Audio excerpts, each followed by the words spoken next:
আইনের চোখটা অন্ধ। এখানে কোনো রাজনৈতিক নেতৃবৃন্দের কোনো প্রভাব থাকতে পারবে না, কোনো প্রভাবশালী মহলের কোনো প্রভাব থাকতে পারবে না। আমাদের এখানে এই যে জেলে সম্প্রদায়দের বিকল্প কর্মসংস্থান হিসেবে কিছুদিন আগে আমাদের মৎস্য অধিদপ্তর থেকে প্রকল্পের পক্ষ থেকে কিছু ছাগল, 72 জন না 71 জনকে ছাগল বিতরণ করা হয়েছিল। সেই সময়ে কথা উঠে আসছিল অসুস্থ ছাগলগুলো এখানে বিতরণ করা হচ্ছে, খাদ্যে কম দেওয়া হয়েছে। এখন কর্মকর্তারা ছিলেন, ওনারা নিশ্চয়ই এটা দেখছে, যদি অসুস্থ ছাগল হতো তাহলে ওনারা এটা বাদ দিয়ে দিতেন, কিন্তু কোনোটাই বাদ হয় নাই। আমি পাই নাই বলে আমি প্রতিহিংসার বশবর্তী হয়ে একজনের সমালোচনা করছি, এটা কিন্তু ঠিক না। যদি সমালোচনা করতে হয় আগে নিজের সমালোচনাটা করতে হবে।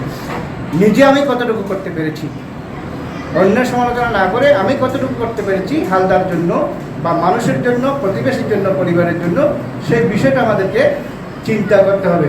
দোষ প্রত্যেকে ধরতে পারবে, প্রত্যেকের একটা সীমাবদ্ধতাও রয়েছে।